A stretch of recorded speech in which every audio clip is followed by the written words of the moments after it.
కీటాపతంగాహమశకాశ్చ వృక్షా జలే స్థలే ఏ నివసంతి జీవా దృష్ట్వా ప్రదీపం నచ జన్మభాగినః. ఈ లోకంలో కీటాహ అనేకమైనటువంటి పురుగులున్నాయి, పతంగాహ రెక్కలు కలిగినటువంటి పురుగులున్నాయి. అలాగే జలే స్థలే ఏ నివసంతి జీవాహ అవి నీటిలో ఉంటాయి, భూమి మీద ఉంటాయి. అంతేకాదు వృక్షముల వంటి ఉన్నాయి, అవి కదలలేవు.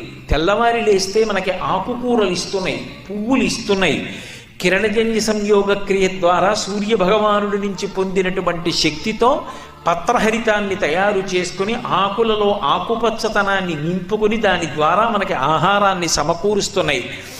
అయినా ఆ చెట్లకి తమకి తాము ఉపకారం చేసుకోగలిగినటువంటి శక్తి లేదు. అటువంటి చెట్లు